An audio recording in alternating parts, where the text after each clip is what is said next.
Hello नमस्कार, स्वागत है एक बार फिर से आप सभी का अपने YouTube channel dear page physics.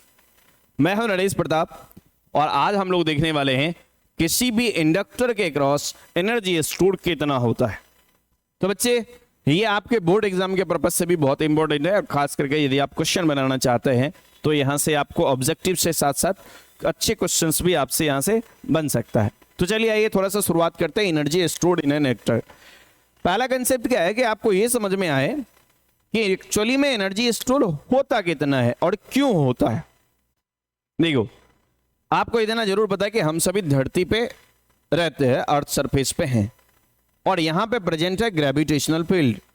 जब हम ग्रेविटी के अगेंस्ट या इसके फील्ड के अगेंस्ट किसी वस्तु को, किसी ऑब्जेक्ट को एक जगह से लेके दूसरी जगह तक ले जाते हैं, जैसे ये पेन रखा हुआ है, इस पेन को मैं यहां से यहां तक ले जा रहा हूं तो मैंने इस पे कुछ ना कुछ काम किया है और जितना हमने इस पे वर्क किया है ये इस फील्ड के अगेंस्ट पोटेंशियल के रूप में, एनर्जी के रूप में स्टोर हो जाता है।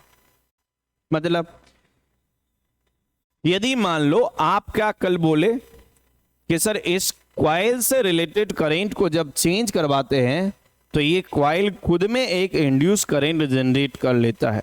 ठीक है, ये इंड्यूस करंट हमेशा अपोज करेगा इस कॉइल से रिलेटेड फ्लक्स चेंज का।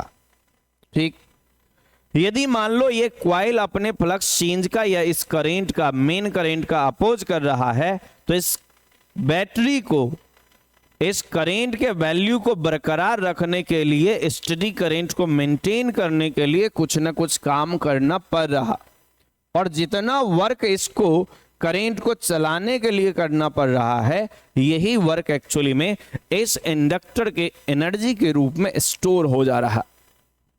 बात समझ में आई? तो यहां पे हम लोग इस एनर्जी या स्टोर एनर्जी को भी निकाल सकते हैं। कैसे देखते हैं? देखिए बच्चा, सबसे पहले तो आप लोगों को इतना मालूम है इलेक्ट्रोस्टैटिक्स से ही कि जब कभी भी हम लोगों को वर्क निकालना होता है तो वर्क निकालने के लिए हम लोग एक छोटा सा फॉर्मूला याद करते हैं। क्या फॉर्मूला रहता है सर? फॉर्मूला रहता है वर्क इक्वल टू वो चार्ज इनटू वहां का पोटेंशियल डिफरेंस। वो चार्ज इनटू वहां का पोटेंशियल डिफरेंस। बोले सर मान लो एक समय के लिए dq चार्ज को ये बैटरी एक टर्मिनल से दूसरी टर्मिनल तक ले जा रहा है तो सर ये चार्ज कितना है? dq है और इसके वजह से इसमें इंड्यूस ईएमएफ कितना आ रहा है? E इंड्यूस आ रहा है या V इंड्यूस आ रहा है। तो हमने इसका पोटेंशियल डिफरेंस लिख दिया V इंड्यूस। तो इसका छोटा सा वर्क डन छोटे से चार्ज dq को ले जाने के लिए जो हुआ उसको हम लोग लिख सकते dq इंटू V इंड्यूस। लिखा जाएगा? लिख दिया सर। अब यदि मान लो इस dq चार्ज को एक टर्मिनल से दूसरी टर्मिनल तक ले जाने के लिए छोटा सा वर्क करना पड़ रहा तो इस छोटे से वर्क को बच्चा हम लोग निकाल सकते हैं। कैसे निकाल सकते हैं सर? वर्क डन या small work done, small work done to move dq charge और set up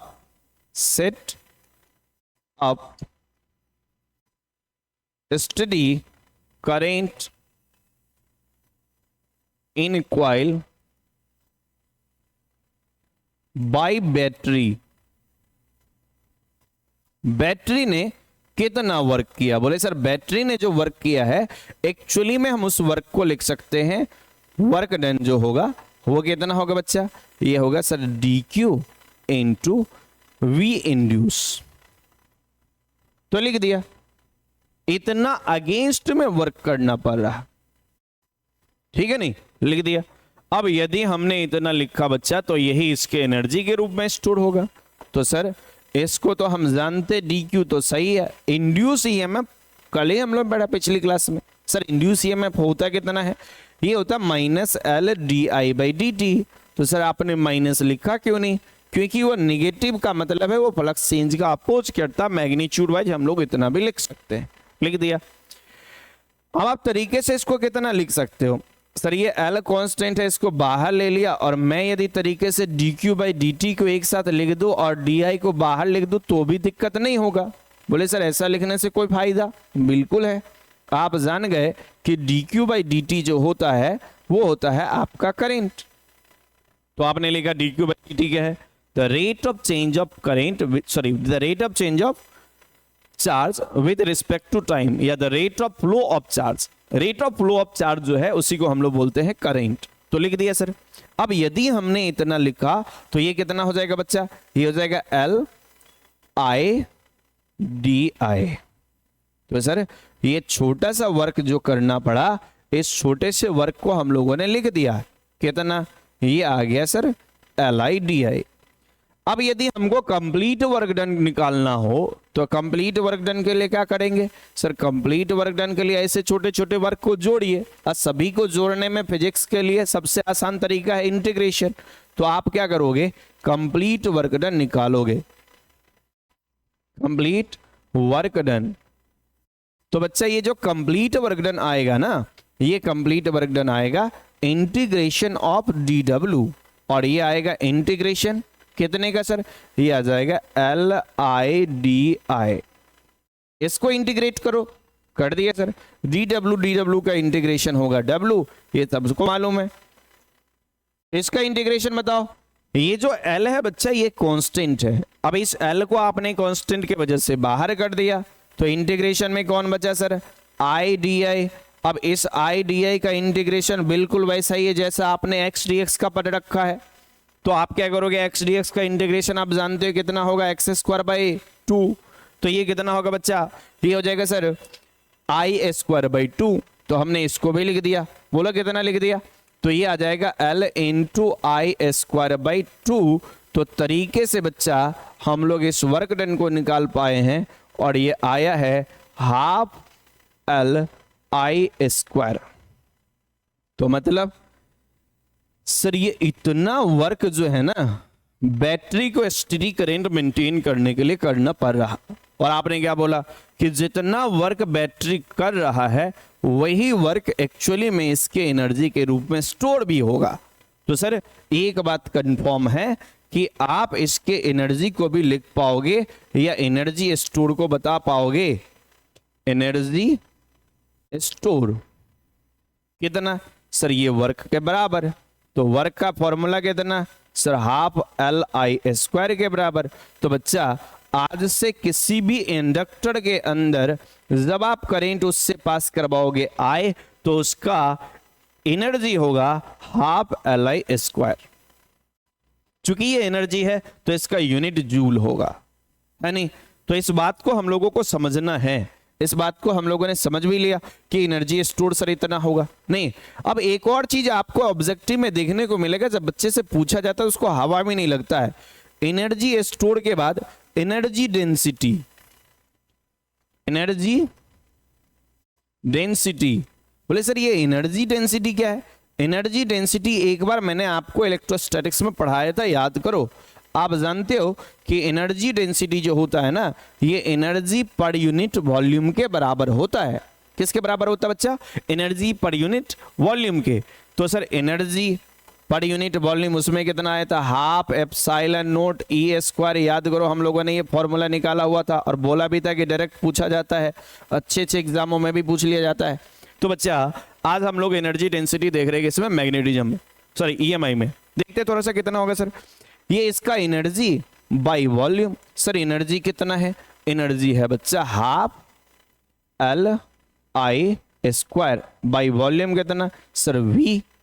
अब देखो बच्चा यदि मैं चाहूं तो हाफ ऐसे लिखा जाएगा, L/V लिख दिया, इंटू I स्क्वायर लिख दिया। बोले सर कोई बड़ी बात नहीं, 1/2 L कितना है सर? किसी भी सोलेनॉइड, यदि मैं कॉइल को मानता हूं या सेल्फ इंडक्टेंस को मानता हूं कि हमारा सोलेनॉइड है, तो एक बात तो हम लोग जानते ही हैं। क्या जानते हैं बच्चा? ये बात जानते हैं कि L जो है ना, L जो है, पिछली क्लास से याद करो, L हम लोगों ने सेल्फ इंडक्टेंस निकाला था। सेल्फ इंडक्टेंस लॉन्ग सोलेनॉइड के वजह से कितना आया था सर? ये आया था μ0 N square A into L। देख लेना एक बार, μ0 N square A into L। तो बच्चा यदि मैं इसको यहां पे यूज कर लूं तो सर ये μ0 N square A into L तो हो ही जाएगा by V into I square. Sir लिख दिया। तो ये हो कितना जाएगा सर, ये तरीके से आप देखोगे ना, ये एक्चुअली में हो कितना जाएगा, इसको आप तरीके से देखोगे तो इसको लिखा जा सकता है, A इंटू एल को मैं वॉल्यूम समझ रहा हूं, तो लंबाई गुने एरिया। देखो बच्चा, वॉल्यूम होता है L into B into H, आप L इंटू बी को A लिख दोगे तो एरिया इंटू हाइट होगा, हाइट यदि लंबाई की बात कर लोगे तो एरिया इंटू एल भी होगा।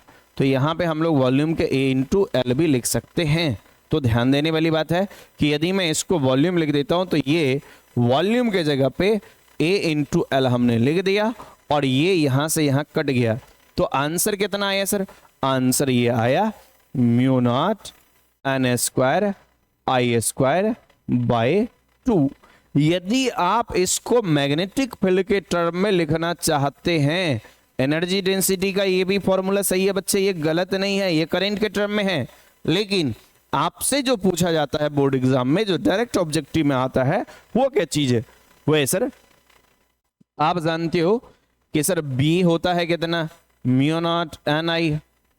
तो म्यू नॉट एन आई, तो सर ये दोनों का स्क्वायर तो है, यदि इसका भी स्क्वायर हो जाता किसी तरीके से तो जुगाड़ हो जाता।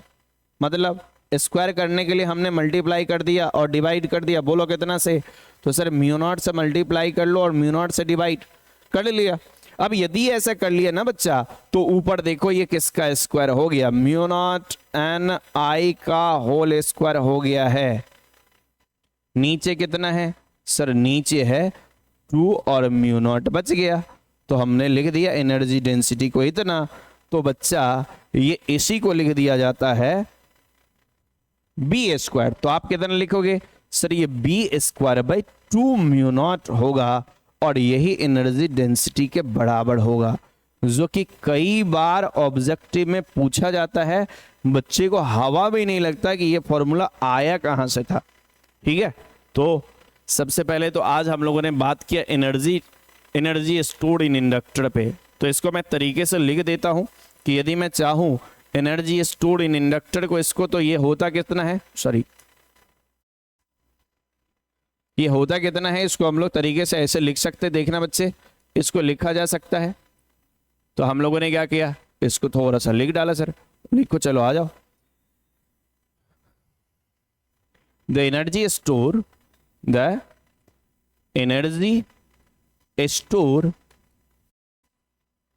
इन inductor is equal to work done by battery. The energy stored in inductor is equal to work done by battery to set up a steady current in it. Battery to set up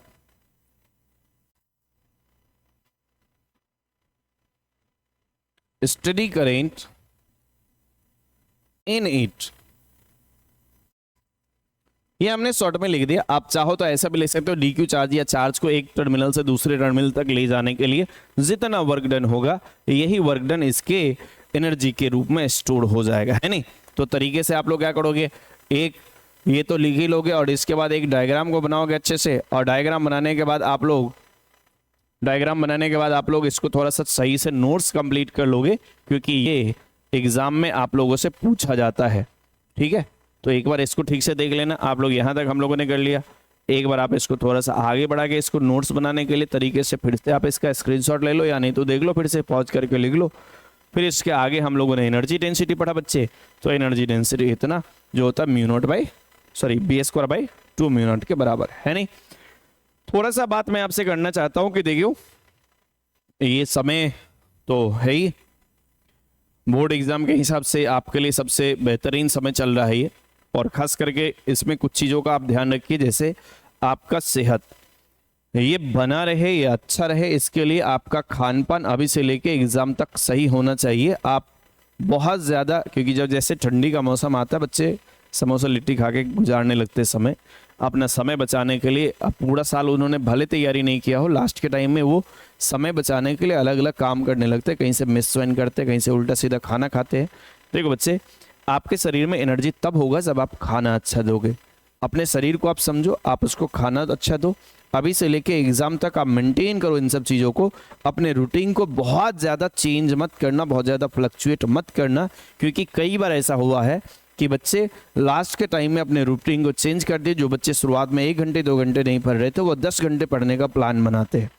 तो इस वजह से क्या होता है कि आपका study बहुत ज़्यादा अफेक्टेड हो जाता है और आप अच्छे रिजल्ट तक नहीं पहुंच पाते हो। तो मेरा आपसे सजेशन ये रहेगा कि अभी बहुत ज़्यादा कुछ ट्राई नहीं करना। हाँ, ईमानदारी से एक अच्छा शुरुआत करो, 2-4-5 घंटे की पढ़ाई शुरू कर लो। जितना आपसे संभव है उतना ही से शुरू करो, लेकिन हाँ शुरू करो, ठीक है। और सबसे बड़ी बात, अपने सेहत को अभी से लेके एग्जाम तक कम से कम बचा कर रखो। हालांकि ये सब दिन के लिए जरूरी है, लेकिन हाँ एग्जाम तक आपका बचा होना चाहिए। उसके बाद यदि 2-4 दिन डिस्टर्ब भी हो जाता है तो कोई फर्क नहीं पड़ेगा, लेकिन अभी यदि 2-4-5 दिन आपका डिस्टर्ब हो जाए तो बहुत ज़्यादा फर्क पड़ जाएगा। तो बच्चे थोड़ा सा ध्यान रखना इन सब चीज़ों का भी। और मिलते हैं हम लोग अगली वीडियोज़ में, जिसमें हम लोग पढ़ने वाले हैं म्यूचुअल इंडक्टेंस को, ठीक है। तब तक के लिए धन्यवाद।